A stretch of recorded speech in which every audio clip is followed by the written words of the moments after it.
tubers. Right, I was recently tagged in a video by David Kralik. Your 5 top adventures. Oh, a bit buggy here where I am. My 5 top adventures. Now I'm 52 this year, and I've done a lot of things in my life, but I haven't had a tremendous amount of adventures as such. But anyway, I've got 5 of them.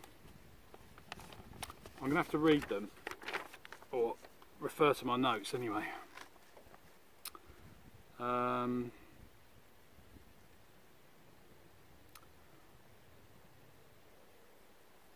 I won't do them in order, so it'll be jiggled about a bit.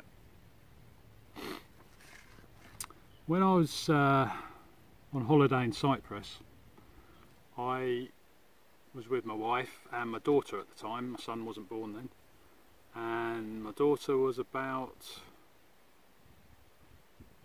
2.5, 3, maybe 3. And we hired a 4x4 from the airport, hired a villa, having a brilliant holiday, and we then decided to have a drive around, just go up like a mountain track basically. I'm one of these people that if I see something, especially a road or a little track, I want to drive up it and see what's at the end. So we kept driving up this track which went sort of weaving up round this mountain, massive hill, whatever you want to call it, and a lot of ATVs and stuff had used it, and there was a tremendous amount of different tracks all over it, and we basically got lost. And all we didn't have any water, didn't have any food. All we had was about that much milk for Chloe. She may have even been younger, she might have been 2. And we were stuck on this mountain for 5 hours trying to find our way off, and with very little fuel. Yeah, it was a bit of an adventure, a bit of a nightmare. I was wondering whether we got to sleep in the car, and I was sort of excited, and the adrenaline was pumping a little bit. Doesn't sound like much, but it was actually quite scary, especially when you got a little baby thing with you. Yeah, so that was one. I'm just going to go and get my sunglasses because I'm facing right into the sun. So, although it's not very sunny, but it's blinding me. So 1 second. Right, tubers, where was I? Yeah, mountain road. Anyway, it was about 5-6 hours. Could have even been slightly longer than that, and it was getting dark. We were getting pretty concerned. Food, drinks, I was thirsty as anything, and I don't like milk on its own, so that was a no-no. And also we had to save it for my daughter, just in case it all went horribly wrong and we had to sleep in the car overnight. So, but fortunately, I kept going back up and down this certain track, and then I saw another diversion, little track off it, which looked really overgrown. But I thought, oh sod it, let's just go down there. And it was lucky we had a 4x4 because we would have got stuck. But we found our way out in the end, and off the mountain we came. So that was a sort of adventure. I'm going to hopefully leave the best one till last.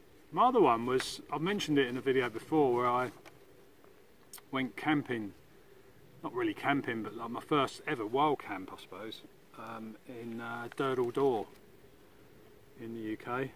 Can't remember if that's Cornwall or Dorset. Anyway, Google it if you want. I went there, I was camping, but in a trailer tent with my mum and dad and my sister. Although I don't think my sister was there, I can't remember. I met some girls and some other lads and stuff. I was a mod in the 80s, so there was a lot of mods there and modettes. And I met a load of people off the campsite, actually in the bar. And although I was only 14, in them days you could go into the bar and order a drink, which is exactly what I did. I met these people, and they all said, oh yeah, well, that's what you're doing later. They said, oh, we're having a party down on the beach, we're sleeping on the beach tonight. So it's like, oh right, okay, that's quite cool. Asked my mum and dad if I could go, and it was a definite no. But I was sleeping in the awning of this trailer tent, so my mum and dad go to bed early, and about 10 o'clock decided to slip out the awning very carefully, unzipping the zip, and slipped out and went down, met these people back at the bar, and went down to the beach and slept on the beach overnight.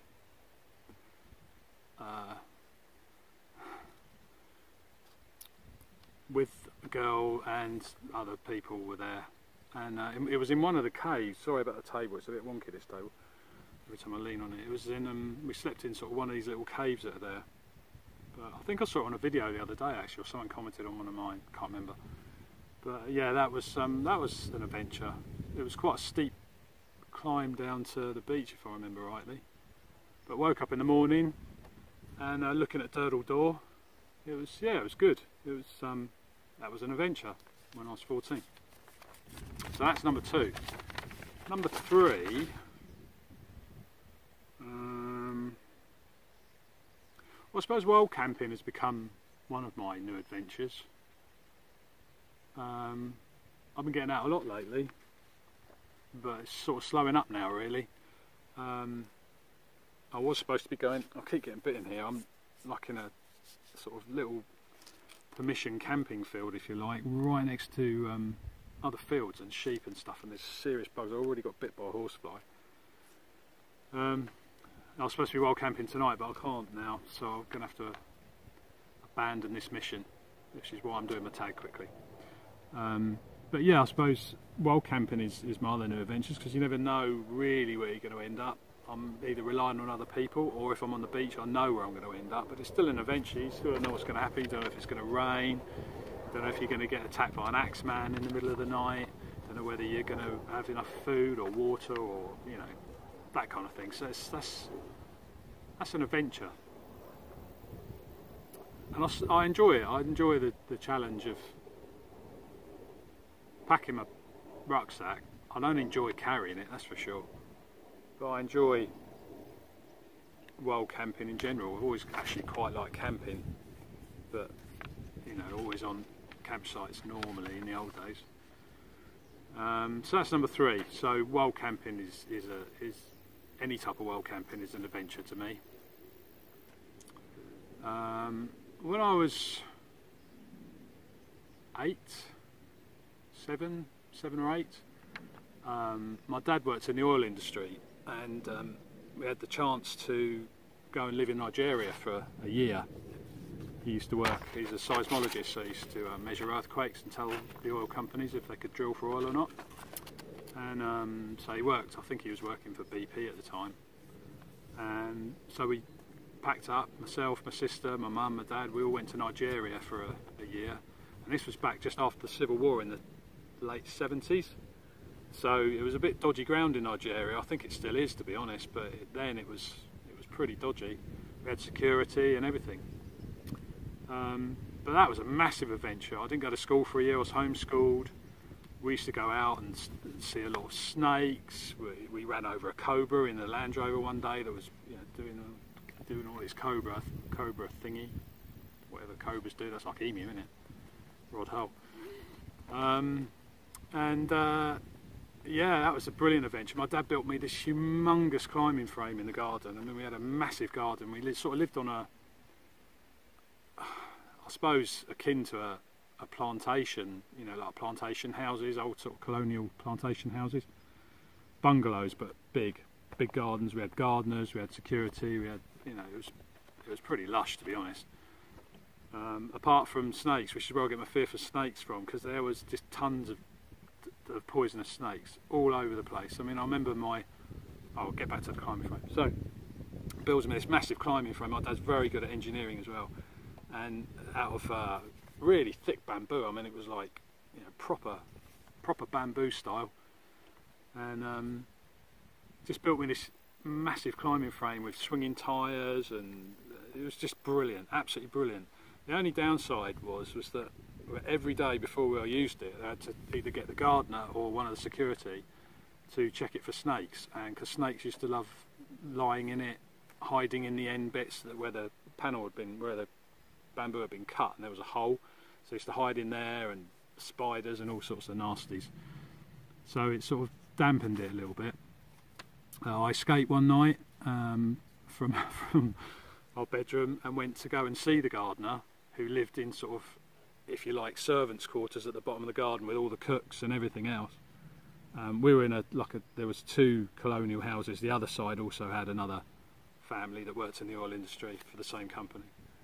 And I went into his quarters, whatever you want to call it, little mud shack thing, whatever it was, and couldn't find him. I don't know why I went to see him, but anyhow I did, because he was a super nice guy, and couldn't find him. Went back to my house in the end, my bedroom, and spoke to him the next morning. Said, Pius, where were you yesterday? I came down to see you. He said, oh, there was a snake in my room, so I had to escape. So that could have been nasty. So I don't know what sort of snake it was, but I remember we used to have to dig big pits to burn our rubbish, and I remember the gardeners walking around, even my dad, and he doesn't harm anything, chopping heads off these big funny green snakes who were poisonous. I don't know what they were called. And then everybody carrying them on sticks and throwing them in this pit and then setting light to it, and with all the rubbish. And yeah, that was a proper adventure. We got shot at because there was a curfew on the town. You had to be back by 10 PM. And we went to a party, must have been about 70 miles away, and we all had Land Rovers. The security guys drove the Land Rovers, but this particular night my dad said we didn't want any security, we were just going to drive out. So we drove out to see these friends, and I came back and we were past the curfew. It was about 10:30, and these Nigerian soldiers that were drunk were on these checkpoints as you come in, and because my mum was white and there wasn't many white people in that town at that point, and you know, she was quite young then, they started chatting my mum up and touching her hair and stuff, and she slammed, if you know Land Rovers, old Land Rovers, they've got like slam windows, and she slammed the the window. I remember it happening. We sat in the back on these big chairs in the back. It had bench seats in the back. It was a long wheelbase Land Rover with windows down the side, and she slammed the window on this Nigerian's nose, and my dad floored it through the checkpoint because he knew there'd be big trouble, because they started shouting and everything. And as we were driving through the checkpoint, they actually shot at us, and the bullet went through the back quarter light window on the back doors. There's like a quarter light either side, and it went above the back quarter light window and straight through the roof. So that could have hit me or my sister or anyone really. I've just been bitten on my bloody leg. So yeah, that was a massive adventure. There's so many stories for Nigeria, and I could go on forever about stuff in Nigeria, but we just used to rock up at places, and we hired a boat and went out to this island, this sandy island in the middle of nowhere. Yeah, it was really good. So that was I think that was my 4th adventure. But probably my top adventure was when I was 6 or 7, and I used to live in a village, and my grandma and granddad had a farm, and they lived probably 3 miles away, country lanes to get to it, a little B road, and then sort of up these country lanes to get to it. And I rallied all my friends around one day. We were playing on the green or something, and I said, do you want to go to my grandma's for tea? So they said, yeah, alright, okay then. So it was a bit like a Stand By Me moment. We all sort of took a little drink and a tiny bit of food. We all sort of raided our cupboards and stuff, and just left. And in those days, your parents didn't really care where you were as long as you were back for tea. And no mobile phones, no email, none of that rubbish, and just a local phone box. And we traipsed off. Took absolutely hours to walk to get to my nan's, grandma and granddad. And on the way, we all stopped to have a rest, and I got my penknife out. I can't remember exactly what type it was, but I think my granddad gave it to me. It had like a pearl handle. And I got my penknife out and started sharpening sticks and just mucking about. And as I sharpened this stick, my penknife went flying out of my hand into this hedge. And I couldn't find it. All of my mates tried to find it. There was about 5 of us. And my mates tried to find it. They couldn't find it either. And as we were looking over this hedge, this horse came up to one of my friends, Chris, and he started teasing this horse, saying things like sugar, sugar and stuff like that, and then went through this hedge, and then there was a tiny little fence behind this hedge, and the horse kicked him in the shin, and yeah, it was proper funny. You had to be there really, but it was funny. So then we just carried on our way. He actually got away with too much of an injury on his shin. He was limping all the way. Get to my grandma and granddad's, and they made us a supper, tea, dinner, don't know what you call it, whatever country you're watching in, of salad, beans, cold ham, beetroot, usual stuff like that, just a general salad. And but I always remember that dinner very fondly because it was just amazing. I love salad dinners like that still to this day. Beetroot juice swimming in the bean juice, oh, and then mopping up with a bit of white bread and butter. Yeah, so that was an adventure. So we get there to my nan's, had my tea, and then my granddad said he'll drive us all home in his Austin 1100. So we piled in the car, probably 5, there might have been 6 of us actually, so the car was overloaded legally, but this was in the days before seat belts. And yeah, but that was a big sort of adventure for me that does stick in my mind because I was so young.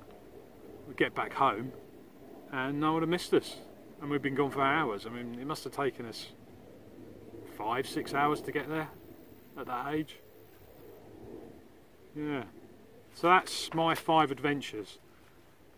I hope that's given you an insight into my adventures. I mean, I have had some more, but some of them are a bit rude, and some of them really would probably just go on for ages and bore you if you're not already bored. So anyway, they're my 5 adventures, my main 5 adventures maybe. Yeah, I was going to give you a bonus 6th one then, but I won't. So, who am I going to tag? Now this is a tricky one because I always forget people. Some people don't like tags. I'm getting it buzzed here. Some people don't like tags at all, and I know a few of the people that I would say or would tag probably wouldn't want them, so they'll probably be thankful I'm not going to tag them. But here goes. I'm going to go for Gaziano Outdoors. Because he tagged me in something recently and he likes getting out and about. Love his videos, chilled out guy, does a bit of wild camping. Go check him out, I'll stick it in the description, his channel. So Gaz, if you want to do it, crack on. You don't have to do any of these, by the way. If you just want to do 2 or 3, or if you've not got any adventures, then don't bother doing the tag. It's just a bit of fun. I quite like doing them, to be honest. It takes it away from filming something else, perhaps, I don't know. My second nominee will be Rick. Rickles Outdoors. Sorry Rick, not sure if this is your thing, but I'm sure you could sit on a riverbank doing a bit of fishing, do a little adventure video for us, or next time we see each other wild camping or something. Anyway, so Rickles Outdoors. My third one, which would be very interesting because this guy has probably got a ton of adventures. He might not thank me for the tag, but you don't have to do it if you don't want to. Is Y Explorer Mark. Absolutely love his videos, love his style. He's so calm, laid back, very knowledgeable. Has a good bit of banter. He's been around the block. He knows some stuff, that guy, I'll tell you that. So anyway, Mark, if you want to do it, crack on and do a tag with your adventures. So that's 3. Do I go a 4th or a 5th?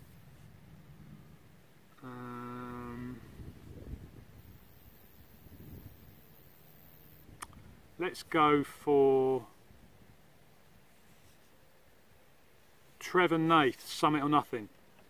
Now, I've followed these guys for yonks since probably they started, when they had probably less than 50 subs.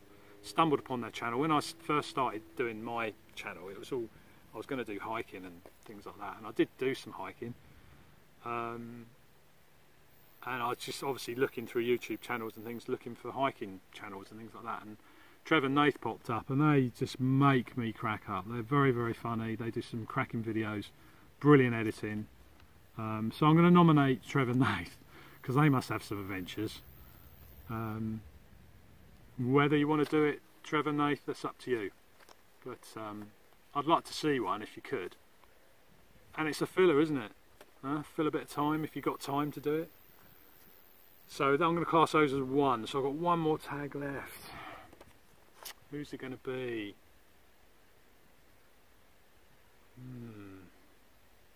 Tricky. I might stay down that end of town actually. There's probably, some of you probably would be asking me now, shouting at the TV screen saying pick me, pick me. Some of you would be going, I hope you don't pick me. But I'm going for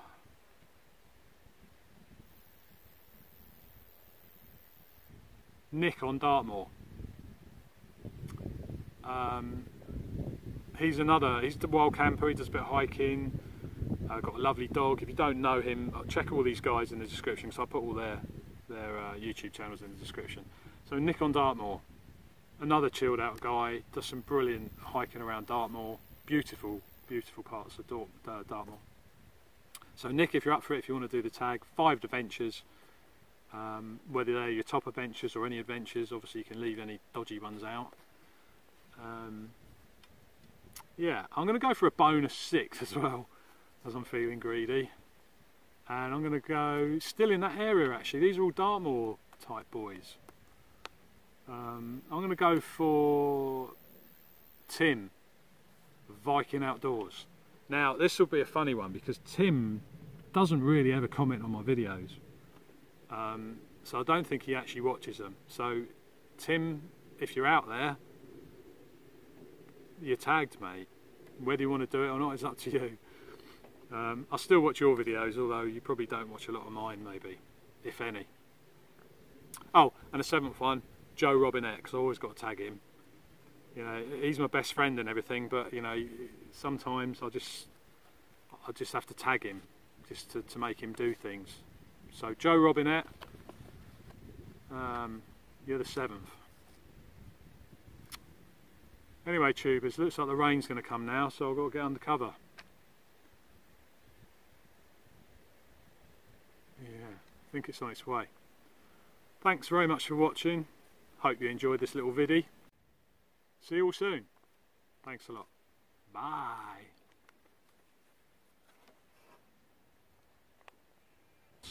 Woo woo. Cut.